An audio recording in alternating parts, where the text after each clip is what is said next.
Two nuclear bombs exploded in Japan in 1945. One man survived both of them. Not one, both. And the craziest part? He lived until he was 93 years old. In August 1945, the United States dropped two atomic bombs on Japan, one on Hiroshima, one on Nagasaki, 3 days apart. The bombs killed hundreds of thousands of people, some instantly, some slowly, over months and years from radiation. But there was one man who was close enough to both explosions to be counted as a survivor of each one. His name was Tsutomu Yamaguchi. And today I want to tell you his story, because it's not just a story about surviving. It's about what happens to a person who goes through something that was never supposed to happen to anyone, let alone the same person twice. To understand what Yamaguchi went through, you first need to understand what these bombs actually did to people. When the bomb dropped on Hiroshima on August 6, 1945, it didn't just cause an explosion. It created a fireball that was hotter than the surface of the sun, around 7,000 degrees Celsius at its center.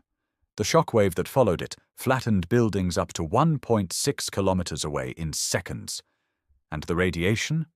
The radiation was invisible, tasteless. You couldn't smell it. You didn't even know it was hitting you until it was too late. People within 500 meters of the blast who survived were called hibakusha, atomic bomb survivors. They didn't get medals or recognition at first. In Japan, after the war, many of them were treated differently by society. People were scared, they were contagious. Some couldn't find work.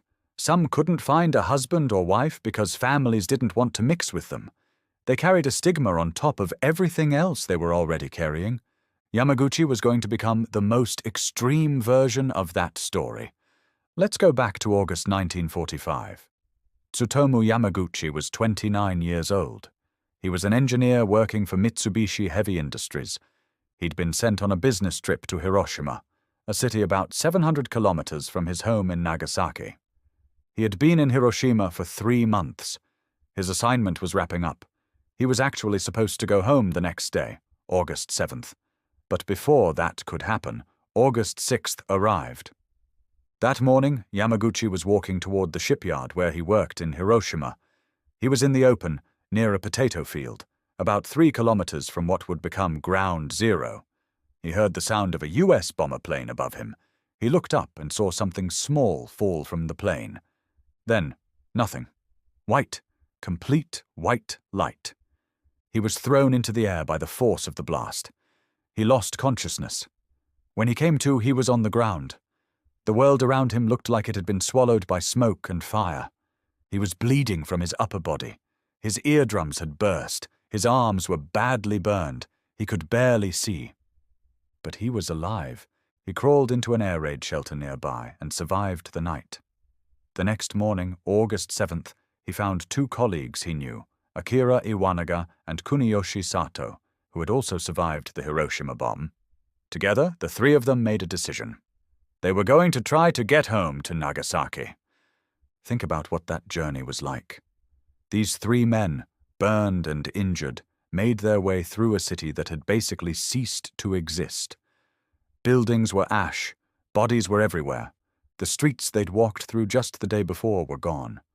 They got to the train station, and somehow there was still a train running. They got on it and headed south. Yamaguchi arrived in Nagasaki on August 8th. He went to a doctor. His burns were treated. His wounds were bandaged. His family saw him, and they were terrified by what they saw. He looked like a ghost. His face and arms were wrapped in bandages. He looked like he'd walked out of something that shouldn't have been survivable. And he had, but he didn't know the next part yet. He reported to work on August 9th, the morning after arriving back home. Even injured, even burned, he went to work. That's the kind of person he was. His company needed his report about what had happened in Hiroshima. So he went in and started to tell his boss what the bomb had done. His boss didn't believe him. The idea that a single bomb could destroy an entire city, his boss literally told him he must be hallucinating from the burns, that the explosion had confused his mind, that it couldn't have been one bomb. And while Yamaguchi was standing in his boss's office in Nagasaki, trying to explain what a nuclear bomb looked like, at 11:02 in the morning, a second bomb exploded. This time directly over Nagasaki. Yamaguchi was about 3 kilometers from the center of this explosion too. Almost the exact same distance as he'd been in Hiroshima. The same white light, the same shock wave, the same pressure wave that knocked him off his feet. The bandages on his burns were blown off his body. The burns on his arms were exposed again. He was thrown to the ground again. And once again, somehow, he survived. He later said something in an interview that's hard to shake. He said he thought it was the same bomb following him. After the second bomb, Yamaguchi managed to find his wife and young son. They had survived too, although his wife had been caught outside near a river and was burned by radioactive ash called black rain that fell after the explosion. His family slowly pulled themselves together and moved back to their house, which was still standing on the outskirts of the city. But surviving the blasts was just the beginning of their problems. Yamaguchi was now showing severe symptoms of radiation exposure. He had a high fever, he was losing his hair, he was vomiting. His wounds weren't healing properly, he went almost completely bald. He developed severe cataracts in his eyes over the following years. For a period of time after the bombs, he says everything he saw around him was green. The radiation had changed the way he was seeing color. His wife had also been heavily exposed to radiation. She developed liver cancer later in life, which many doctors and historians believe was caused directly by what happened to her. Yamaguchi himself developed serious health problems over the decades that followed. He battled cancer. He had recurring health issues that he and his doctors always linked back to the radiation from both explosions. But he kept living. For most of his life, Yamaguchi didn't talk much about what he had been through. He tried to live a normal life. He went back to work for Mitsubishi. He raised his children. He stayed quiet about being a double survivor. But as he got older, something changed in him. He became increasingly passionate about nuclear disarmament, about making sure the world understood what nuclear weapons actually did to real people. Not in abstract terms, not in political terms, but in human terms, in burned skin terms, in lost hair terms, in "I thought the same bomb was following me" terms. In 2006, he gave testimony at the United Nations about his experience. He was 90 years old and had to travel to New York.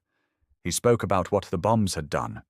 He spoke on behalf of all the hibakusha, the survivors, many of whom had already passed away. And there's one moment in his story that I keep coming back to. When he was in his boss's office on August 9th in Nagasaki, right before the second bomb hit, he was trying to describe the Hiroshima bomb to someone who didn't believe him. He was bandaged, burned, and clearly coming out of the worst thing that had ever happened to him. And his boss was sitting across from him saying, "That couldn't have happened." And then it happened again. It's almost impossible to process that from the outside, but Yamaguchi processed it. He lived through it. And then he lived for decades after it. He died in 2010 at 93 years old from stomach cancer. In 2009, just 1 year before he died, Japan officially recognized him as a Niju Hibakusha, meaning a double bomb survivor. He was the only person ever officially recognized by the Japanese government as having survived both blasts. Some researchers believe there were as many as 165 other people who survived both bombs, but Yamaguchi is the only one with full official documentation. What happened to Tsutomu Yamaguchi is something that shouldn't have been possible. Being close enough to survive one nuclear bomb already puts you into an incredibly small group of people. Surviving a second one, days later in a different city, is something that feels like it belongs in a movie and not in real history. But it happened. And beyond the sheer physical miracle of his survival, what sticks with me is what he did with the life he had left. He didn't try to forget it. He didn't stay quiet about it forever. He became a voice for people who couldn't speak for themselves anymore. He said before he died that his mission, the reason he had survived twice, was to tell the world what nuclear weapons feel like on the other side of them. Not from a military strategy room, not from a textbook, from the ground, with burned arms, watching a city disappear. That's the story of the man who survived 2 atomic bombs. If this was new to you, subscribe. There's a lot more stories like this one waiting for you here.